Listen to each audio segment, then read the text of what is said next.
Two people, same neighborhood, same block. One earns $90,000 a year and is 3 weeks from financial collapse. The other earns $52,000 and has 3 years of freedom saved. What is actually happening here? Before you assume you know the answer, stop. Because the explanation is not what you think. And if you get to the end of this story without questioning your own wallet, you haven't been paying attention. Let's start with Marcus. He makes $90,000. His apartment has a $2,200 lease, a 65-inch TV he uses twice a week, a car payment on a vehicle he drives 6 blocks to work, and 4 streaming subscriptions he forgot to cancel. Every month, Marcus feels like he's doing well. He upgrades. He rewards himself. He tells himself he deserves it. And every month, his bank account quietly empties, not in one dramatic moment, but in 100 small, satisfying decisions. Now, meet Lena. She earns $52,000. Her apartment has natural light, 1 shelf of books, and a savings account that grows every single month, without stress, without sacrifice, without deprivation. The question is not why Lena earns less. The question is why Lena owns more. More security, more sleep, more optionality. And the answer begins with a concept most people have never been taught: the second cost. Every purchase you make has 2 prices. The first price is what you see on the tag. The second price is invisible, but it is always more expensive. It costs space. It costs attention. It costs the future version of your wealth. That $120 jacket hanging in the back of your closet, it never cost you $120. It cost you the space it occupies, the guilt every time you see it, and $870 in compound interest over 20 years. That's what nobody puts on the price tag. And here is where the mystery deepens. Marcus is not unintelligent. He is not irresponsible. He is following a script, a cultural script written by advertisers and optimized for spending, not building. He was taught, earn more, spend more, look successful. Nobody taught him the equation that actually builds freedom. Nobody taught him that lifestyle inflation is a silent tax on your future self. Lena was taught nothing different. But somewhere along the way, she asked one dangerous question that changed everything. What does owning this actually cost me, in total, forever? That single question, asked before every purchase, is worth more than any financial course, any investment tip, any motivational book, because it rewires the way you see money permanently. Let's go deeper, because understanding why you overspend is not about willpower. It is about architecture. Your environment has been designed deliberately to extract money from you, and it is working. The checkout line impulse rack, the frequently bought together algorithm, the only 3 left urgency trigger, the you deserve this internal monologue. None of this is accidental. It is engineered at a neuroscience level. And Marcus falls for every single trigger, not because he is weak, but because he was never taught to recognize them. Every dopamine hit from a purchase costs him compounding future wealth. Here's a number that will make you pause. If Marcus invested just the money he spends on impulse purchases every month, an average of $340, he would have $412,000 in 25 years at a 7% return. That is the real price of impulsive spending. Not the $340, the $412,000 of future freedom you quietly give away, one emotionally satisfying decision at a time. Now here's what nobody talks about. The physical objects you accumulate also steal your cognitive bandwidth. Every item in your space demands a small, silent slice of your mental energy. This is called cognitive load. Marcus walks into his apartment and his brain immediately processes 600 objects. Each one is a micro decision waiting to happen. Move it, use it, store it, clean it, fix it. His relaxation is being taxed by his own belongings. Lena walks into her apartment and her brain registers 12 intentional objects. The room does not demand anything. It restores energy instead of draining it. This is not minimalism as aesthetics. This is minimalism as financial strategy. Because here is the truth that lifestyle influencers will never tell you. The less you own, the more clearly you think. And the more clearly you think, the better financial decisions you make. Compounding cognition is real. And then there is maintenance. Every object you own will eventually need cleaning, repairing, replacing, insuring, or storing. These are called the carrying costs of ownership. Most people never add them up. Marcus bought a luxury SUV to make a statement. 3 years later, the statement it's making is $847 per month between the payment, insurance, gas, and repairs. It is the loudest financial mistake in his life, and he drives it every day. A vehicle is not a status symbol.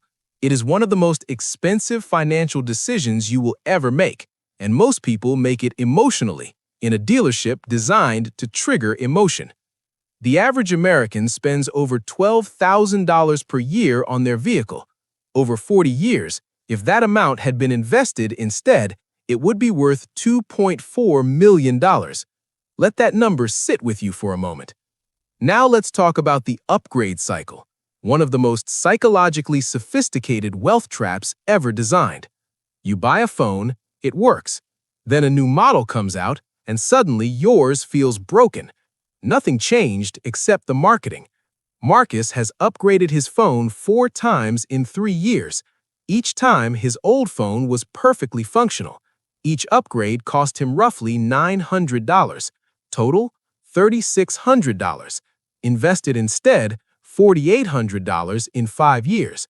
But the real loss? The habit, not the money.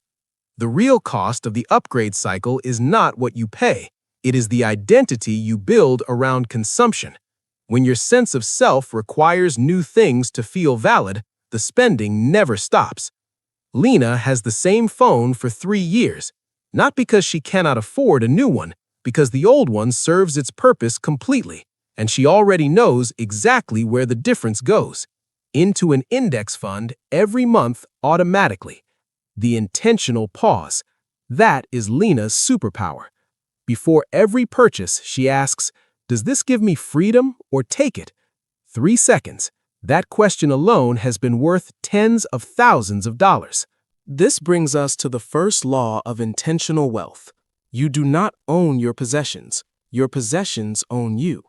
Every object in your life has a hidden claim on your time, money, and mental space. The second law. Every dollar you spend on a depreciating object is a vote against your future self. Every dollar you invest is a vote for freedom. You cast these votes hundreds of times a year without realizing it. Here is the financial truth about depreciation. A new car loses 11% of its value the moment you drive off the lot. A new phone loses 30% in year 1. A new sofa, 70% in year 2. You are not buying assets. You are renting the feeling of ownership. Marcus has $74,000 of purchases in his apartment right now. Their combined market value today? Approximately $19,000. He spent $55,000 to feel wealthy. Instead, he built a museum of depreciation. Meanwhile, Lena's 12 intentional objects, all either holding value or providing clear functional return. Her financial position is not defined by what she has purchased.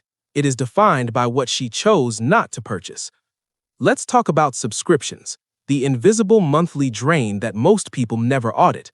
The average person pays for 6.7 subscriptions. Most cannot name all of them without checking their bank statement. Subscriptions feel small because they are designed to. $9.99 per month does not sound like $120 per year. 6 subscriptions do not sound like $720 per year. Invested for 20 years, that is $28,000 of erased future wealth. Marcus has 11 subscriptions. He actively uses 3. He canceled 0 in the last 2 years. Every month, $143 disappears into services he forgot existed.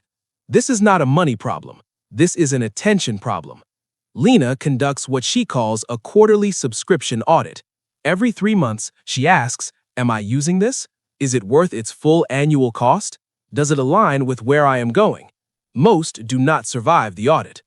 Now, here is a concept that will permanently change how you see your spending: the life energy exchange. Every dollar you spend represents a unit of your life: the hours, the stress, the effort that earned it. If Marcus earns $43 per hour after tax, that $900 phone upgrade cost him 21 hours of his life. Not 21 hours of free time, 21 hours of sitting in traffic, taking calls he did not want to take, and doing work he does not love. When you calculate every purchase in life energy instead of dollars, your relationship with money permanently transforms. You no longer ask, "Can I afford this?" You ask, "Is this worth the hours of my life it costs?" This is why Lena can live richly on less, not because she denies herself, but because she only spends where she finds genuine return of life energy. Quality over quantity is not a lifestyle preference, it is a financial strategy. The third law of intentional wealth: money saved is not money you did not spend, it is future freedom you preserved. The difference between saving and investing: saving holds position, investing advances it. If you save $500 per month in a savings account at 0.5% for 20 years, you will have $122,000. If you invest the same $500 monthly in a broad index fund at 7%, you will have $262,000. The difference is $140,000. The same $500, different vehicle. This is compound interest, the only force in personal finance that works for you while you sleep, eat, argue with relatives at dinner, and watch shows you will not remember. It does not care about your mood. It only cares about time. The fourth law: the longer you wait to invest, the more expensive the delay. Every year you delay investing $5,000 costs you approximately $38,000 at retirement. Not $5,000, $38,000. That is the price of waiting. Marcus knows he should invest. He has been saying next month for 4 years. In those 4 years, the cost of his delay: $152,000 in unrealized compound growth. He did not lose that money in the market, he lost it in hesitation. Lena started investing at 24. She did not wait until she earned more. She did not wait until she understood everything. She started with $100 per month and increased it every year she got a raise. The rest is compound arithmetic. Here is the formula Lena lives by: earn, invest first, then spend what remains. Not earn, spend, and invest whatever is left. Most people live by the second formula, and most people run out of money before the month runs out. Now let's enter the deepest layer: the psychology of enough. This is where money behavior is truly rooted, not in your bank account, not in your income, in a deeply personal, rarely examined question: how much is enough? Most people have never defined what enough looks like. They operate on an implicit belief that more is always better. This belief is the single most expensive assumption in modern personal finance. There is a fascinating study by Princeton economists Angus Deaton and Daniel Kahneman, Nobel Prize winners both, who found that above an income of $75,000 per year, additional money does not increase daily emotional well-being. More money, but not more happiness. Marcus earns $90,000. By the data, he is already above the threshold. But because he has never defined enough, he spends like someone who has never arrived, always one purchase away from the satisfaction that never comes. Lena earns $52,000, below the threshold. But because she has defined what enough looks like for her, she lives with something Marcus cannot buy: the feeling of arrival. She is not chasing. She has already decided she is there. Defining enough is not about settling. It is about precision. It means knowing exactly how much income covers your real needs, real joy, and real security, and anything above that threshold is acceleration toward freedom.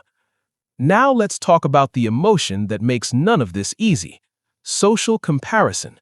Your brain is hardwired to compare, and the modern world has amplified that comparison to an industrial scale. Instagram is the most expensive app on your phone. You see the vacation, you do not see the credit card debt. You see the renovation, you do not see the second mortgage. You see the lifestyle, you do not see the anxiety, the arguments, the sleepless nights behind the curated perfection.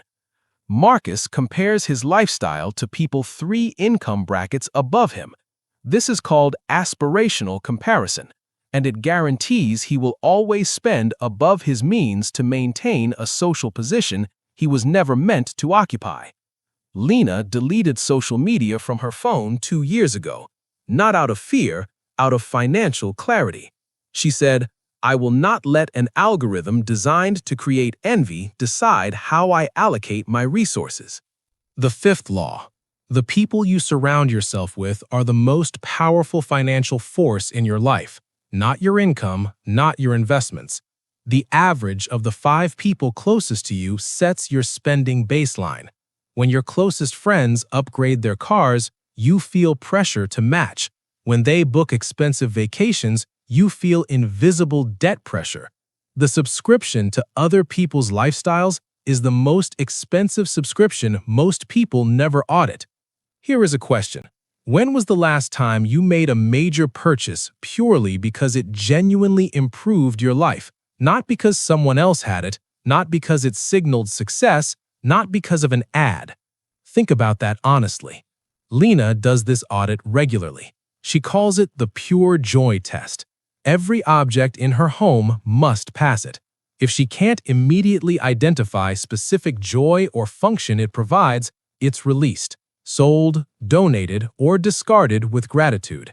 She has donated $3,800 worth of objects in the last 2 years. Every donation was also a decision not to replace it. Every empty shelf in her apartment is a future financial decision she never has to make. But here is where it gets philosophically profound. The minimalist is not poor in things, they are rich in optionality. Optionality is the ability to choose your future. It is the rarest and most expensive form of wealth. Marcus has high income and low optionality. His lifestyle requires his income to sustain it. He cannot quit his job.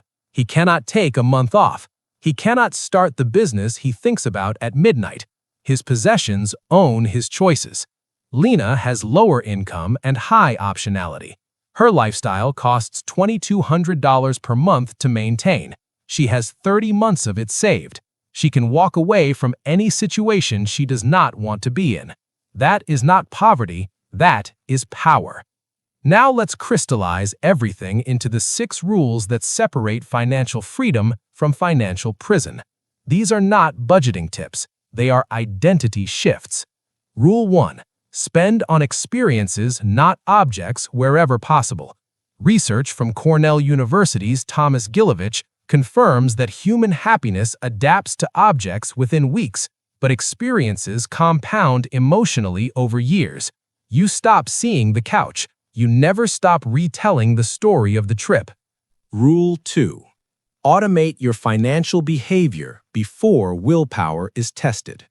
Set up automatic transfers to investments and savings the day you get paid.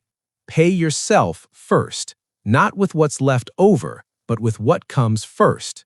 The moment money hits your account and travels to savings, it is psychologically spent. It is no longer available. Willpower was never required. The automation is the willpower. Lena automated her finances 3 years ago. She does not think about saving.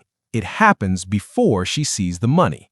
Her freedom is compounding without a single conscious decision every single month. Rule 3.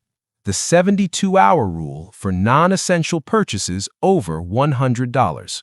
Wait 72 hours. If the desire is still strong after 72 hours, it may be genuine. If it is faded, which it will 80% of the time, you just saved the money without a fight. Rule 4. Audit ruthlessly every 6 months. Your subscriptions, your storage unit, your wardrobe, your vehicle costs, your digital purchases.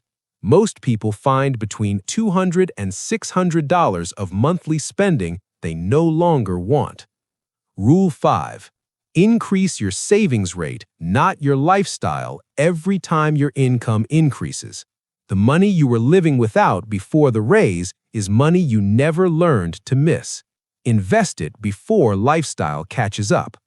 Marcus just got a $12,000 raise. He leased a better car. He moved to a bigger apartment. His savings rate did not change. This is textbook lifestyle creep, and it is the reason higher earners sometimes have less saved than lower earners. Lena just got a $4,000 raise. She kept her apartment, she kept her phone, she increased her investment contribution by $340 per month. In 20 years, that raise alone will be worth $215,000. She did not celebrate with spending, she celebrated with compounding. Rule 6, and this is the most psychologically difficult one. Redefine your identity away from consumption. Who you are is not what you own. Who you are is where you are going, what you have built, and what you choose to protect. When Marcus buys a luxury watch, he is not buying a watch. He is buying a story about who he is: successful, arrived, important. The watch costs $2,800. The story costs $2,800. And the story was never true. When Lena passes on that same watch, she is not being frugal. She is being precise. She already knows who she is, and who she is does not require external validation at $2,800 per statement. There is a word for the emotional experience of shedding financial weight: clarity. Not just financial clarity, psychological clarity. When you remove the noise of excess, you hear what you actually want with startling precision. Most people have never experienced this clarity. They have filled every moment of quiet with noise: Netflix, purchases, upgrades, plans to upgrade. Silence feels like emptiness. But silence, financially, is the sound of accumulation. Marcus has never had a week of financial silence. He shops when he is bored, sad, stressed, happy, and celebrating. Shopping is his default emotional response to every state. That is not behavior, that is addiction, and it has a financial price. Research shows that emotional spending is responsible for 38% of purchases most people report as regretted. Not spending they couldn't afford, spending they didn't actually want. The receipt was the clue they bought the wrong thing. Lena replaces emotional spending with emotional investment. When she feels the urge to buy for comfort, she redirects it: a walk, a call to a friend, a journal entry, a contribution to her freedom fund. Every redirected urge becomes wealth. This is the deepest insight in this entire story. Most purchases are not financial decisions. They are emotional decisions with financial consequences. The path to wealth is not accounting. It is emotional literacy. Emotional literacy means recognizing what emotion you are buying: comfort, status, belonging, confidence, distraction, before you swipe the card. Because once you can name the emotion, you can find a free way to meet it. Marcus has been buying confidence for 3 years. Every purchase was a loan against a confidence he has not yet built. Real confidence is not purchased. It is built through actions, discipline, and decisions aligned with your true values. This is the moment in the story where everything shifts. Marcus is not a cautionary tale. He is you in one version of the story, and Lena is also you in the version you have not chosen yet. The choice is not a revelation. It is a decision. The transformation begins not with a budget spreadsheet, but with a single audacious act: deciding who you are financially before the world decides for you. Lena did not become financially free by accident. She became free by decision. Marcus begins his transformation on a Tuesday, not a New Year's Day, because that is how real change works. Not on the 1st of January, powered by motivation that fades in 3 weeks. On a random Tuesday, powered by a quiet, clear decision. He cancels 8 subscriptions, $112 per month recovered. He sells the watches he bought for status, $4,700 back in hand. He calls the dealership and downsizes the car, saving $340 per month. In 1 week, his financial life looks different. He opens his first investment account. He transfers $450, not the amount he planned to invest someday, but the amount he can afford today. He does not wait for the perfect moment. He understands now, every moment you wait has a price. 3 months later, Marcus and Lena, who have never met, are statistically converging. Not because Marcus earned more, because he finally stopped spending more than he was building. This is the financial truth that this entire story was built to deliver. Wealth is not a reward for earning more. It is the result of spending less than you earn, investing the difference, and repeating for long enough that compounding does the heavy lifting. You do not need to earn 6 figures to be free. You need to stop spending like freedom is a product on a shelf. It is not. Freedom is a practice, and it begins today, not with perfection, but with 1 fewer impulse buy. The minimalist is not the person with the least. The minimalist is the person with exactly enough and the financial clarity to know the difference. That knowledge, compounded over decades, is worth more than any salary. As Lena closes her laptop tonight, her investment portfolio is worth $61,000. She started with nothing exceptional. She earned nothing exceptional. She simply decided consistently not to give away what she had earned to things that could not love her back. As Marcus opens his investment app for the 5th time this week, not to shop, but to check his growing balance, he feels something he has not felt in 3 years. Control, not of his things, of his life. That is the only wealth that matters.